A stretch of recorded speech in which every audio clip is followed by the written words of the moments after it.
Well, g'day there, traders and friends, market participants, and enthusiasts right around the world. You are here with James on behalf of Pivot Point Trading as I sit down and bring you this Wednesday afternoon market recap. Today's date is the 23rd of November.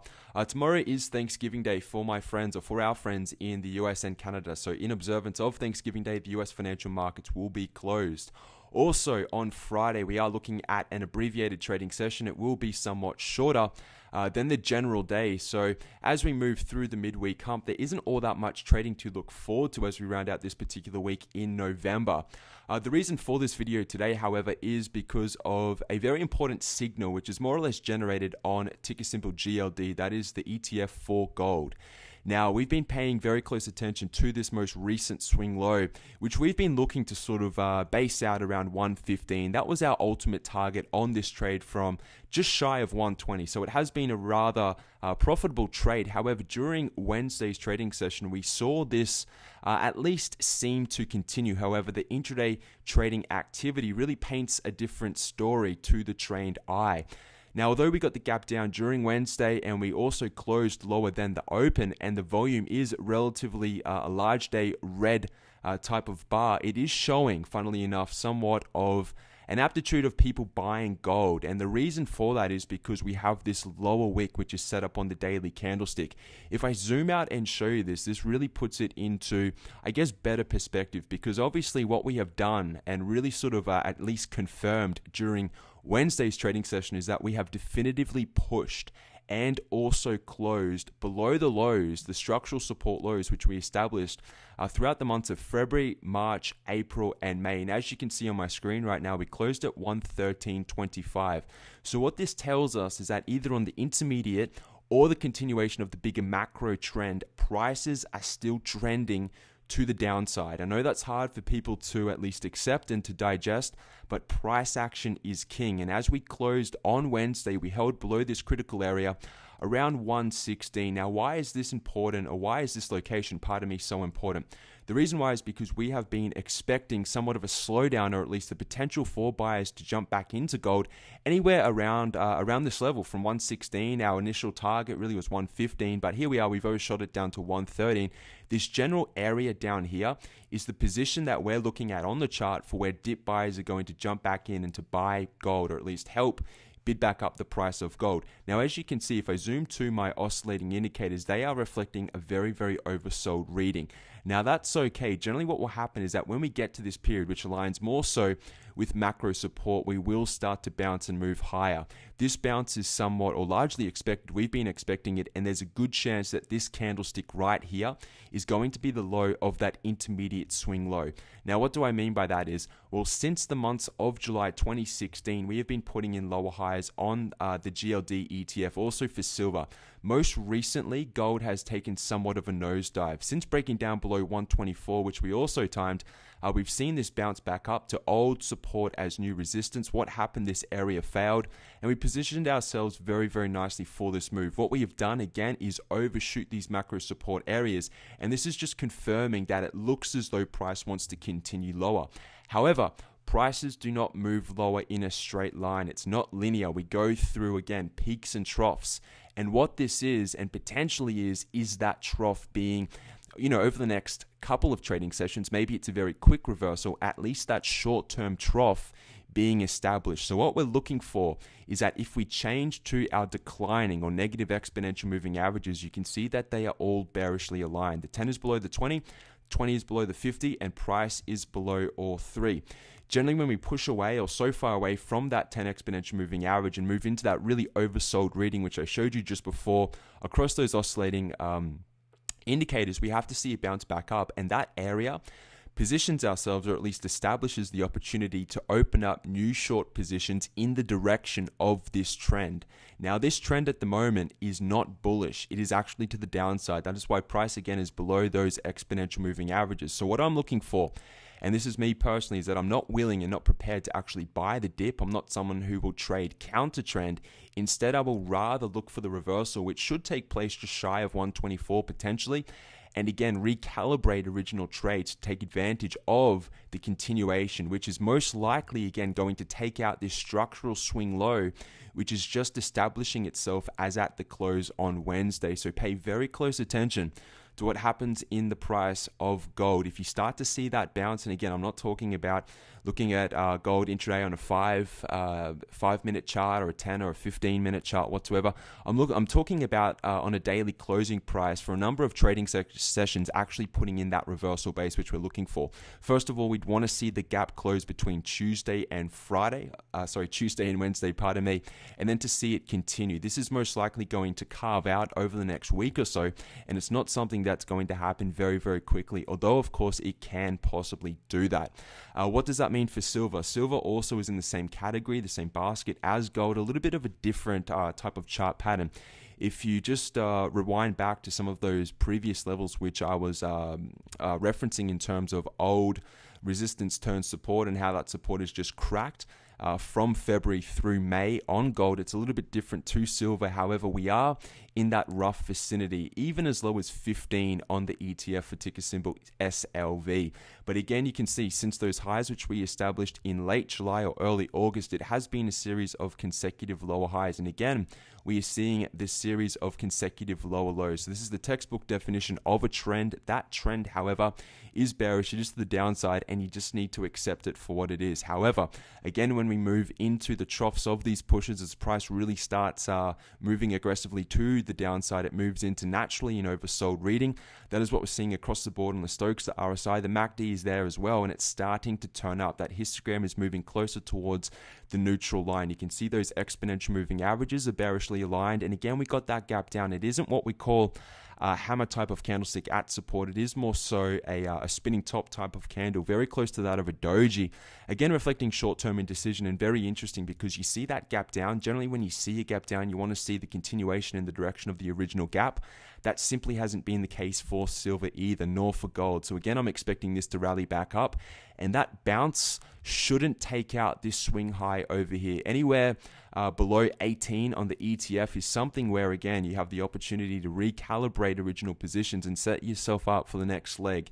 Now, on silver, we've also broken this important trend line. This has been the trend line since those lows which we established in 2016, late 2015. Again, we've bounced off this in the past, and it looked as though we were trying to bounce off this once again in the month of October. However, it really looks as though we definitively broke down and we retested that fan line as new resistance, that old support as new resistance, and we have definitively seen that push and breakdown away from that fan line there. So again, look for that lower high to set up. This is going to take a number of weeks as the oscillators reset. We move back up into more so of an overbought type of reading for silver. And again, that should correlate very nicely with gold as well. Now, what does that mean for the price of the US dollar? Obviously, the US dollar has been on a parabolic move higher. And again, it looks, even during Wednesday's session, that this isn't, or at least right now, it isn't really getting ready to slow down whatsoever. We saw another healthy individual candlestick on Wednesday's trading session. However, we have moved a very long way, and we are rather overextended. We've broken out of that range, which is very interesting. However, that is also showing up with an extremely overbought reading for the price of the US dollar index. So again, be open to a short-term pullback. And it makes a lot of sense if you see, again, commodities bouncing, you'll see the US dollar generally pull back. Now, that pullback isn't a shorting opportunity. This is just going to, in hindsight, be that retest of that very important pivot point. Now, this is the weekly chart of the US dollar index, and really since 2015, very early on in 2015, this resistance area around that 100 has been holding as resistance until, of course, a couple of weeks ago where we have broken out. So as I'm looking for also on the US equity markets, the US dollar is still holding above that level, which is good to see. That is healthy, that is constructive, that is what we expect to see in the US dollar. And again, I've spoken about those levels, or at least those macro resistance areas, which I have got targeted, or at least pinpointed more so on the bigger move higher. But before we get there, and again, before we print up into that 114, 115, 116 print on the US dollar index, expect the actual index to pull back to retest that 100 area, which is most likely going to once again work with either the 20 or the 50 exponential moving average, which is going to help propel price higher and further in the future. If you look at some of these oscillators, again, we are relatively overbought. That's all right. It doesn't mean whatsoever that this is a shorting opportunity. What will happen is that we will probably set up some form of a stair-step type pattern, a sideways move, some form of short-term digestion. It may even set up in the form of a wedge, but generally what we'll look for is price to sort of stagnate around this area. You might see a very sharp pullback back into that 100 print, but again, you would expect buyers to be positioning themselves around this area. That will most likely, again, work with those bounces in commodities higher up to those levels of resistance, those red boxes which I've drawn on those previous charts which I just went through, which is going to set up that shorting opportunity on those ETFs moving forward, whereas the US dollar will again strengthen moving forward. So pay attention to that. Also, as at the close on Wednesday, we have seen the continuation of the Dow Jones Industrial Average higher. Here we are just below 19,100, another healthy candlestick, but please don't forget the bigger picture. Once you break above these very important resistance areas, it's almost guaranteed that you're going to see a pullback. You're going to see that old resistance retest and most likely hold as new support. So this level, which I'm paying attention to, is about 18,600, even down as low as 18,400, 18,500. So around this area, I'm expecting the Dow Jones Industrial Average to correct down to. Now, again, not a reversal at this particular point. However, I am keeping a very close eye on the state of these equity markets. Something just isn't all that right at this current juncture. A lot of people are very complacent, but hey, if price wants to continue higher, that's all well and good. We'll jump on board with the move, but just be open to that pullback, that natural pullback, to let those oscillators reset, to come back down into those exponential moving averages, and to also let the ADX move back down to the signal line. At the moment, we've just pushed above that 60 print, which is very rare for the Dow Jones Industrial Average. Generally, when you get an advance or even a decline of this strength and of this magnitude, when the ADX pushes above this level, it's generally the first warning signal which we'll get. Once it turns down, that price needs to rest. So I'm expecting the ADX to turn down very early next week, maybe even on Friday. You'll start to see some weakness flow into this market. But at the moment, and if that does show up, it isn't weakness which suggests a whipsaw. And what I mean by whipsaw is a head fake to the upside. Not at this particular point in time. It will need a little bit more, I guess, analysis and more daily candles to work with. But even the S&P 500 today, I mean, originally it gapped down. You can see by this candle formation, even on Tuesday, we have that little spinning top candlestick, which is sort of retesting that that second decelerating fan line on the S&P 500. We gapped down originally to start the trading session. We have that little lower wick, and then again, price continued to the upside. It only marginally closed above the close which we saw on Tuesday. So although the candlestick, again, to the untrained eye looks relatively healthy, that original gap down and then just barely enough to close above the previous day's close is somewhat concerning. We'll see what happens as we round out the weekly candlestick, but again, on the S&P 500, closing up just shy of 2 points. The NASDAQ points, or at least paints, a different picture. Again, during the trading session, we did see the original gap down. It has left us with what we call a hangman type of candle, a little bit different to that of a hammer at support. This is generally what we call a hangman at resistance. Volume just isn't there at the moment, but again, struggling to overcome the previous day's close. And in fact, the NASDAQ was closing negative on Wednesday, down just shy or just below or just shy of 6 points. Now, again, the candlestick is somewhat bearish, but in context of the move and the move we have seen, volume is trailing off a little bit as this move or as price continues to move higher, but we are still holding above, again, the long-term simple moving averages. We've got the bullish alignment of the moving average trio. Price is broken above resistance as well. So, I mean, everything's relatively healthy, although we are somewhat overbought, which is natural and is somewhat expected at this particular point. We're at the top of that Bollinger Band, but again, pay attention to that ADX. The NASDAQ is pushing above that first signal line, which is around 50. It is different depending on which market and what individual stock you apply this ADX setting to, but also the CCI, again, suggests more so intermediate strength. So although the ADX is very extended, the commodity channel index supports this move, but please be open to, again,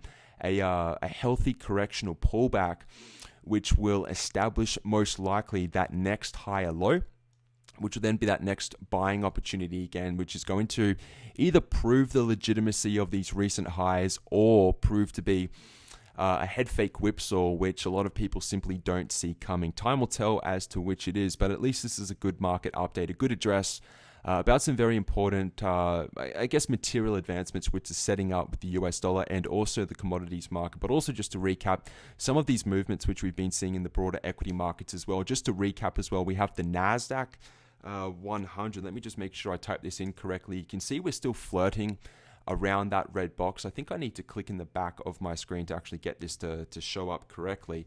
Ticker symbol NDX, and here you go. You can see that this in past videos I've been talking about the golden key, and depending on what the NASDAQ does, it's really going to set the tone as per confirmation, or at least a major warning if divergence starts to break down. You see the NASDAQ move, or the NASDAQ 100 move in a different direction to that of the broader equity markets. Now, obviously, as you can see, the NASDAQ is still holding just above that 4,825 reading. We're still not confirming. So, I mean, this rough red box is generally a turning point which we would look out for. Again, in the world of technical analysis, based on chart patterns and also divergent signals, which I haven't really addressed in this particular video. If you go out and do some research, if you look at monthly and weekly charts and you start applying some parameters in terms of technical indicators as well, you'll be able to very quickly understand some of these divergences, which I keep referencing, which only continue to grow in order of magnitude on the bigger fractals. But the NASDAQ 100 is still yet to break above that 4,900 area. If the equity markets continue higher, I assume that the NASDAQ is going to also complete this confirmational stage, which is what we're really looking for in terms of counter market analysis, or looking for agreement in terms of differing markets. But you can see again, it's just simply not there at the moment. The exponentials are really not that bullish. Price is still between support and resistance. We're still stuck range bound. We haven't broken out as the other markets have, and this is just a signal to say that, look, we are still not trending in the NASDAQ 100, and as price starts to at least short-term plateau around this area, and again, some of these candlesticks are a little bit concerning. These oscillators are moving back up into an overbought reading without price actually moving into new higher highs. So that is a little bit of a concern for me. Not enough to stop me from opening up capital exposure to this advance higher, but if you have a look at the candlesticks also, let me just change off from those oscillating indicators. You can see that we've got to a degree, a hybrid evening star reversal type of 3-day pattern. Now, again, you'd want to see this particular candlestick be a long dark day candle, and that would be a textbook evening star reversal, but it sort of fits the profile.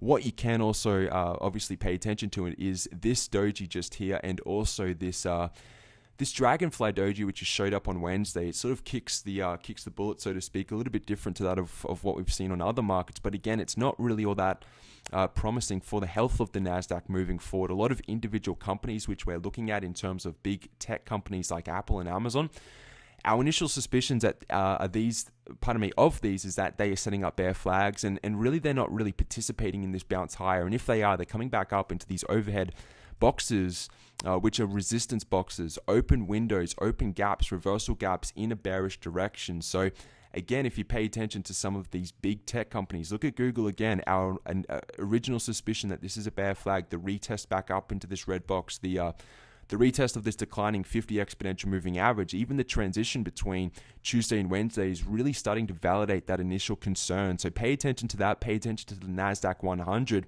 because it's very important at this particular juncture moving forward. There's a lot at stake with these equity markets priced where they currently are. If they can hold these levels and continue to advance, that is great. I'm not sure how much longer it will last. But again, these big macro divergent signals are something to be concerned about. But on the minor level trend, which we trade as technical swing traders, if price wants to continue higher, that's all well and good. We'll just jump on board with that move. So having said that, everybody, I wish you a very nice Thanksgiving Day if you're not positioned or located in the US or Canada or other parts of the world which actually celebrate or have or fortunate enough to celebrate this particular holiday or festive public holiday. Have a fantastic Thursday. The US markets will be closed, so you sort of have a day to yourself, most likely, to actually sit down and maybe do some back testing, maybe just to work on some key aspects or components of your own analysis. And then I look forward to what happens on Friday's trading session and as we move into the pro analysis class for Saturday. So on that note, everybody, have a fantastic day tomorrow. It is James signing off on behalf of Pivot Point Trading. All the best. Goodbye.